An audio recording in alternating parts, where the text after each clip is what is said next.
Iki wahisemo kuyumvira ati je ndakwiye gukora ibarabara. Ni kuvuga aha hantu hari ibinogo byinshi amasanganya ugasanga ivyondo biguma bitarakurika ku bantu akubisemwe ipine mu ntoze mu kinogo ari umuntu hagenda n'amaguru usanga ivyondo bimutarukirako. Je mu bisanzwe kare nkiri mutoyi ndariza amashure ngarukira mu w'icumi ndavuga ati je shaka kuzoba umuntu akomeye akomeye gose hamwe nzoba nyene umuntu mu manager mugabo ngeze mu w'icumi amashuri arananira ubuzima buranka cempeba ngira ngo ndirukiye ngo mu bihugu bibanye bya Tanzania ngiye kurondera hoho ndavuye atani ikintu na kimwe nitike barayindihiye shitsa aha mu Burundi no kuri ndabuzi yonja niho ndacempitamwe rero ivyo byo mwibarabara mvuga ati nta kundi reka mpitemwo. Twahuriye mu ibarabara ariko arazibira ibinogo nari umutagisivero ndaraba ubuzima ndimwo mbona ntibworoshe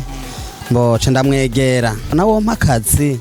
arambarira ati nukuri mwibarabara nta kintu kiriyo naje ngaha niko nkoresha ingufu ni nko gufasha aba bantu zariko bararengana. Amafaranga kwanze yo kugura amabuye wowe amabuye bigenda gutegura mshoko yako kuvuga n'umunsi yo nkoze hakaba umuntu ampezagiye nyamba mpaye nk'ibihumbi nka 10 canke ndose nka 200 nca nkuramwo kwanza ayo manza kuhaba bakarya hanyuma nkaca nanje ndaba yo sigarana kurya nkaca nkuramwo rero y'amabuye nkaca ntuma babahungu nyene hari abantu barengana kandi bafise amamodoka bafise amamoto nukuri ico ndo bahanura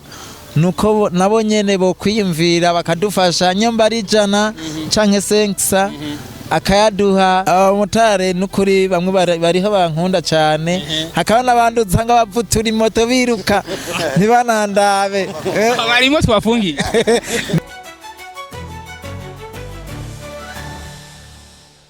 Mundira ndakuramutse no ngenda kwifuriza ibihe byiza kuri mu bihe byiza no tameze neza avuga ati ebana Mungu atanilinda. So guys, ladies and gentlemen, kagasore kishima gasore kaizegwe Imana narababwiye 2026 7 meses wazana amakuru agiye atandukanye. So uno munsi ndi impande y'ishure bita kwa padiri nkuko mubibona abakunzi ba Step Media kagasore nabwiye ati yuko nzopambana ku bwanyu for you guys. Nkaba nagiye kubera iki uno munsi ndi ngaha kugira ngo tuze kuyaga ku bikorwa by'iterambere. Ibikorwa by'iterambere by'idufise uno munsi numwe mu gwaruka yahisemwe gukora imirimo tumenyereye ikora leta ariko nk'umunyagihugu yavuze ati kubera iki ivyo kora leta jeho kuki nawe ninda atari uwundi ndazi yuko benshi muraza kubimenya kino babwira ni umwanya wawe tu abona musa akora ibikorwa byo mu ibarabara akora amabarabara kugira ngo ibarabara rishobore kumera neza. Murabizi yuko mu Burundi hari ahantu tuba dufise haba hari binogo mugabo yaravuze ati why not nubwo atamuduga mfise nubwo atacu mfise ngira kuca nk'ikinga ariko ndifuza yuko bamwe mu babigirako bategezwe kugira mu barabara beza novuga yuko ari nko gukunda igihugu. Cameraman nkuko mubibona bari mu bikorwa by'iterambere. Guys, ladies and gentlemen, why not? Nawe uri umunyagihugu nk'abandi nawe urashobora kubikora ariko numwe mu banyagihugu arakeneye gushikirwa kuko no munsi bije bikorwa ari gukora tuziko bikora leta twavuga yuko yaramaze gutahura yuko ari nka leta. So ndazi yuko benshi muramumubona ku bantu muba mu Kanyosha arakunze gukora cyane mabara ku masintuzi ko ari niyo mpamvu ariko byose taraza kuduha umuco impamvu akora bino bikorwa ashaka gushikana igihugu kuki kubera iki yahisemo gukora uno mwuga. So kimwe ndabwira umane nanje kugira ngo ushobore gusangira ibyiza mukora kuri Step Media. Yes, bakunzi ba Step Media nkuko nawe babwiye ngabamba mu gwaruka ndazi yuko benshi muri mwebwe muramubabona ariko no musari ikintu kimwe nifuza kuyaga nabo kwa kunde nawe babwiye kubera iki bahisemo gukora bino bikorwa. Ndazi yuko benshi nawe wowe ubabonye urabiyumvira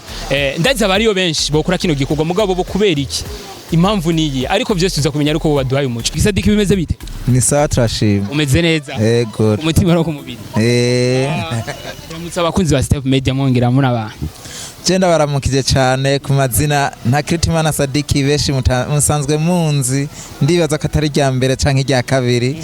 Ndabashimiye cyane kwanza kuba muri ko muratwumviriza turabaramukije cyane hama tukaba dusanzwe dukora ibintu byo kuzibira ibinogo mu mabarabara. Ku bantu bako dukurikirana barifuza kumenya kuko hari ibintu byinshi mushaka gukora mugakubera iki kwanza kwiyumvira gukora bino bikorwa tumenyeye ko ari leta ikunze kubikora ariko bo nk'umunyagihugu kubera iki wahisemo kwiyumvira ati je ndakwiye gukora ibarabara. Ni kuvuga aha hantu hari ibinogo byinshi amasanganya ugasanga ivyondo biguma bitarakurika ku bantu akubisemwe ipine mu ntoze mu kinogo ari umuntu hagenda n'amaguru usanga ivyondo bimutarukirako canke amasanganya imodoka iraza ikagabanya ukaza wumva yindi nayisetse inyuma. Niyo mpamvu naciye mvuga ati reka mpitemwe ndabikore kugira ngo bigabanuke abantu bareke kuza baragongana nkuko kubera nanje atakazi ndarifise ku ruhande camuhitamwo ati reka mpitemwo nkora uko nyene kumbure hoba nk'umuntu akiyumvira akangurira nk'ako gafanta nanje nk'akinywera ndyohewe. Abantu benshi iyo bagiye gukora ikintu nuko babona inyungu babikuramo. Wowe nta mudugu ufise siko ariko kubera iki kuko abantu benshi munarinza ko ico gikorwa nuko bavuga ati je kirambangamira bitewe n'imodoka mba mfise cyangwa na transport mba mfise. Wowe kubera iki kwanda? Mu bisanzwe jewe kugira ntangure gukora ibintu nk'ibyo ndatanguye ndaba amasanganya ariko yaraba nanje mu bisanzwe nta kazi sindagira imbere ngo nkora iki sindabona inzira ngo ndokora iki niyo mpamvu ndaciye mpitamwe ati reka nkore kumbure naho ndoronka ico ndirira ati ndonka umuntu afasha ati nkararandiye nta ngorane ibyo biramaze. Nko nako adikurikirana hari ibintu byinshi babifuza kumenya ku buzima bwawe. Hoho mu rugo twarabonye usanzwe ufite n'abana mu rugo hoho biba bimeze gute kubera n'umwana abakeneye amara yo kwishure iki romba akarasiyo muga turazi yuko ngata kintu wakura nyene nkuko nyene ucifuza. Ni kuvuga mu bisanzwe birashika ngaha nkataho ko nyene canke bakampezagira ni kuvuga yuko mu rugo yashitse ata kintu ufise nukuri ndashobora kugenda kwa babanye ati ni mungurane basi agafu canke iki nzofunga ndabeje hari gihe ndoronka nkabaha nukuri ababanye kubera babanze keshi mba ndi mwibarabara hari igihe barangurana nyambara amahera bakankopa nkazoyabaha nanje nkagumana ivyizigira ati reka subire handi mwibarabara kumbure hari igihe n'umunsi bompezagira ideni nkagishira nukuri hari igihe mporanza bakampa iryo deni nkaca ndagishura hanyuma bikaca bigenda neza. Hari igihe ndonka canke nkabura mva ngumana ivyizigiro ko shobora kuronka niyo mpamvu nanje ca nkoresha inguvu ko nuko bino bikorwa twavuga yuko nko gutanga amaraso nko kumva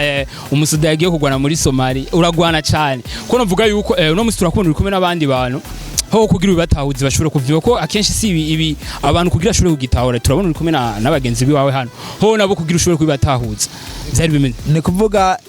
abatwara huye hanyene mwibarabara haratanguye uyu araza aranyinginga ati nukuri naje ntacu ufise nkora simbona imbere simbona injira simfise ikintu ndokora ndamubwiye ati none wewe uhava ubishobora kweri ko hari igihe hataba habavye none uzohava unyihanganira ukoze sindaguhemba nukuri yaguma nyinginga aranyuma ko mvuga ati nta kundi reka ndakureke uze niyo ndaronka amahera uzobimenya ko ndarose nzoguha niyo ntaronka naho nta kundi nawe uzokwihangana nukuri yarabinyemereye bica bigenda uko n'ubu nyene byagenze uko nyene n'ubu nyene bica ndamubwira ati none wewe wo kwihangana ko utarya avuga ati je basi ndabimenye ko ndabibonye ko warose amahera nzobimenya ati yarose canke yabuze nukuri bankurikiye uko mwene data uno munsi novuga yuko muri umwe mu bafatanya bikorwa hamwe na Sadiki we kwanza niki kintu cyatumye wumva umenga ushobora kwitangira novuga yuko mwanko usanga muri tangira igihugu. Murakoze cyane ni twantunzwe n'Imana Seriyaki twahuriye mu ibarabara ariko arazebera ibinogo nari umutagisi vero ndaraho ubuzima ndimwo mbona ntibworoshe mboce ndamwegera suba inyuma gatoya yarampamagaye ico gihe ngo ntwaze utubuye nzibire mwibarabara ndayamutwaza twaraho kwa Sebatutsi ce ndabimusaba ati none ceke mbona ikinga rinduhije kandi ntaco niko ndabona ndiko ndaruha ntaco mbona shekanira umuryango ubona wo mpakazi arambarira ati nukuri mwibarabara nta kintu kiriyo naje ngaha niko nkoresha inguvu ni nko gufasha aba bantu zariko bararengana ndamwinginga nkuko yabivuze arambarira ati sawa ingo ninaronka nzoguhako ntarose uzihangana timuga nta ngorane je ndebe norohuka ikinga ego arabinyemereramwo turabibayemwo imyaka 3 kuko we n'umurambe je turamara imyaka 3 tubibanyemwo kandi nukuri arankunda ntaco anjyana arose arampa atarose nuko nyene kabisa. Sadiki buri muntu wese bafise umwanya wo gutonda ku mirimo kukaza bakora wakakazi kiwaho gatangura sanga ni kuvuga je ndababwira saa 10 je mba mvyutse mba ndikanguye ku buryo 11 mba ndi ngaha mwibarabara ndarondeye amabuye byose twabitunganije hanyuma nkaca ntaha nka saa 9 ndindiriye ko hari umuntu yo havuga ati reka tumugurire n'agafaje kurya kabisa. Zimwe mu ndoto abantu tuba dufise tukira abana wowe ari umuntu ufise indoto zimeze gute kugira ngo ushobore kuzokwiteza imbere mu minsi ukiri umwana wari umunafisi ko ndazi ko indoto wari ufise ntizari gukora ibi wari ufise indoti za je mu bisanzwe kare nkiri mutoyi ndariza amashure ngarukira mu w'icumi ndavuga ati je shaka kuzoba umuntu akomeye akomeye gose hamwe nzoba nyene umuntu mu manager mugabo ngeze mu w'icumi amashuri arananira ubuzima buranka waragiye mu ishure nca ndaheba ndaciye mpeba ngira ngo ndirukiye ngo mu bihugu bibanye bya Tanzania ngiye kurondera hoho ndavuye atani ikintu na kimwe nitike barayindihiye shitsa aha mu Burundi no kuri ndabuzi yonja niho ndaciye mpitamwe rero ivyo mwibara mvuga ati nta kundi reka mpitemwo madame ho mu rugo wewe avyakira gute no kuri ubwa mbere nkitangura gukora ibi byo mwibarabara na nyene ebana byaramucanza ahubwo mba shitse muhira yaguma ntera ubwoba kantera ubwoba ati no ibi bintu uri kurakora ubona bizogenda gute bizoherera heza ngize je ntana kimwe nani je byo uzo kwihangana ko nyene nukuri mu nyuma yaranyihanganiye arabibona ko ari sawa nanje ncamvuga ati nta kundi reka tubandanye dukore Imana hari igihe izobikora agenda umwe mu bantu uvuga yuko nkunze kubona cyane muri zibarabara zo mu Kanyosha birabishikaho kaja gukora nk'uzangagara ikibenga ndashobora kugenda mu ngagara cyane ndahora ngenda hariya mu Kinama no kuri Kotebu no kwa Siyoni hose ni kuvuga ni gisagara cose hari kinogo mba ndakibonye nca ngendayo singa mu Kanyosha gusa ariko Sadiko umutima ukura he kweli nukuri je ndavyiyumvise mwuko nyene nca ndabikunda mvuga ati hako nguma ndicara reka mbandanye nkore satire kumbure ntihazobura umuntu ashobora kunyiyumvira ko agira ico afashije kabisa ico kibazo ciwanyu nk'ubu birenze bishika leta igakoresha amabarabara ubuzima bwanyu ubona ko bwo bumeze gute ugasanga dufise amabarabara atakibazo ni kafise ubona ubuzima bwa Sadiki bwo bumeze gute ni kuvuga ivyo birinze bishika bikaba nukuri umuntu yovyihanga atakintu umuntu arakuramwe umuntu aravyihanganira uko nyene canke tureka turindire hari igihe bo kwiyumvira ati reka abantu tubaha akazi bigenda uko ugasanga bigenze neza uno munsi birashitse murahuye n'umukuru w'igihugu nibihe bintu mumusaba kubera sinzi ko bafise indoto zo gurana n'umukuru w'igihugu ni kuvuga nk'ubu nk'umukuru w'igihugu turinze duhura mva mu bisanzwe hanini none nyene naho tutomusara nyene duspose ari mu modoka aragira arengane arakubonye Sadiki ahubwo ati mbwiye ico ushaka ibintu by'umuntu yomusaba mu bisanzwe ni nk'ibijanye n'akazi nk'akazi umuntu ashaka kumusaba ati nukuri jera bamuraba ukuntu ushobora kuronka akazi kugira umuryango bandanye ubaho neza kugira bigende neza nanje ndabinezerererwe ejo canke hirya ejo bitewe n'akazi ubukora hari indoto runaka ubushaka gushikako ubuzima bwa Sadiki abari kubutegura gute abayifuza gushika he mu bisanzwe mu icambere na mbere je cyo shaka kugira ibintu bigende neza ubwa mbere ndashaka ko mu gihugu byogenda neza kikagenda neza nkabona hose mu gihugu hameze neza ca kabiri nkabona umuryango wanje nawo nyene umeze neza atangorana ufise tubayeho neza atakibazo uko nyene uyu munsi novuga yuko hari igihe bishika umuntu umwe akaronka ugasanga birashitse no munsi uraronse jo nturonse akenshi iyo uri kuri ibi mirimo yo ngaha hagati mu gisaga mu ikaburimbo nk'iyo usavye amafaranga nk'umuntu kujya kuntu mbose novuga ko ari ku mafaranga ni nk'itererano aho baguhaye ko ngerageje kuraba ahubwo ari kibazo ntakubajije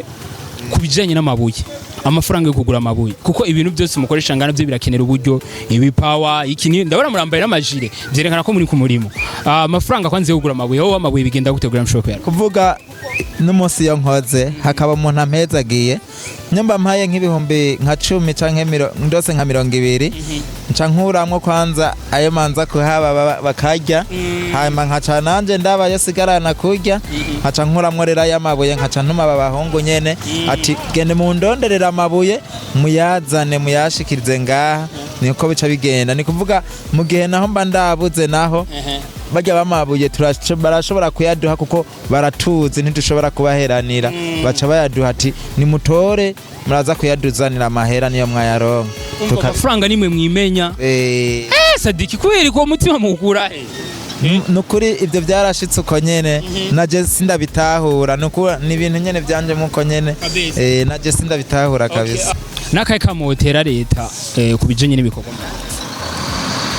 ni kuvuga jeco ico saba icambere coco nuko leta yogira icidufashije hama nyambara akazi tukaronka ako kazi canka ikaduha ibikoresho tukabandanya dukora nk'ibibazo by'amadeplacement yatuzanira amabuye tukaronka basi nk'amakariyeri tuza turahoma ibintu b'ibinogo mu masite hose twarabonye hari ibinogo byinshi tukaza turahoma ibinogo byose turonka nka deplacement ituzanira amabuye canke amagravier tuza turahahoma hakamera neza kabisa. Ejo canke hirya ejo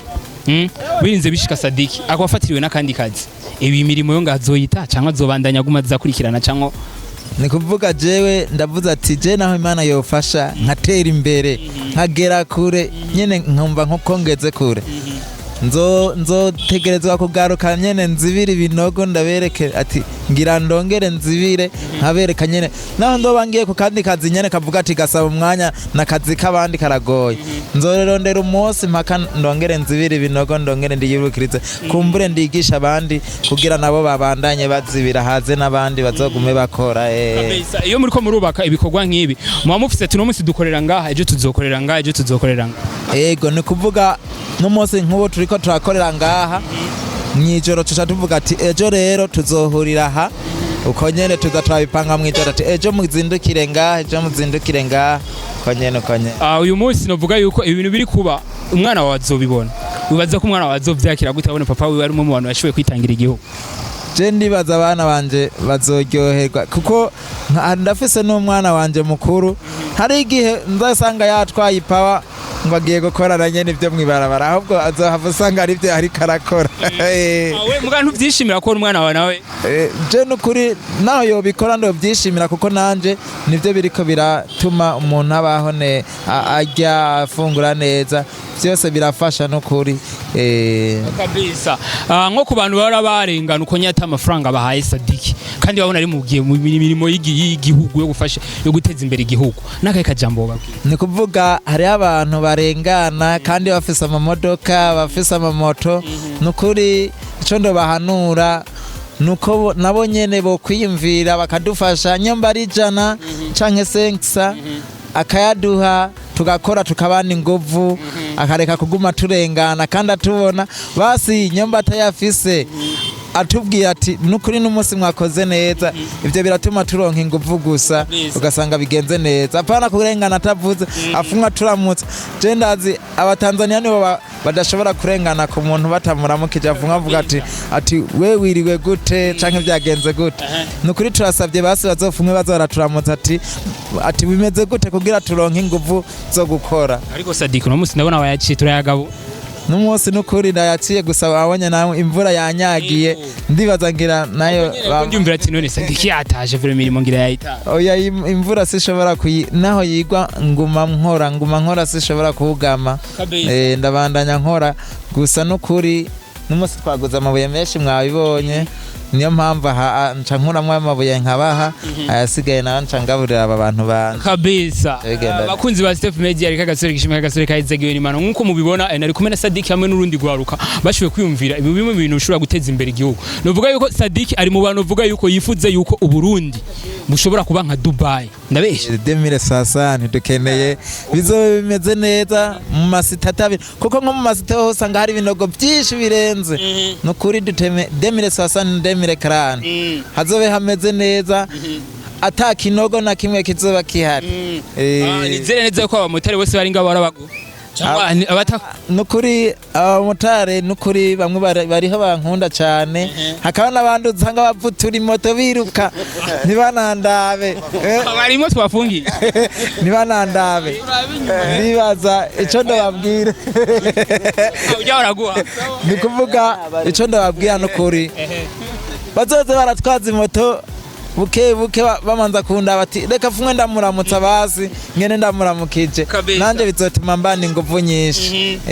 yes bakunzi ba Step Media nko nabibabwira kagasore ishima gasore kayizegiwe n'Imana nkuko nabibabwiye no munsi novuga yuko Sadiki na namugende nawe mu gwaruka gwiwiwe novuga yuko yashobora kurufoma kugira ngo bashobore guteza wenyine ubwo yaravuze ati kubera iki turindira ko leta ishobora kubikora nanje ubwanye ndashobora kubikora kintu wenda ubwira Sadiki kubera icigwa nawe uri umuntu nawe n'umuntu arakeneye kubaho arafise ibindi yokora mugabo yaricaye ariyumvira aravuga ati nanje kubera iki so kintu wenda ubwira kuri wowe mazogira subscribe peace out nawe utaregira subscribe ariko making sure ko mazogira subscribe so kintu wenda ubwira pull up maniga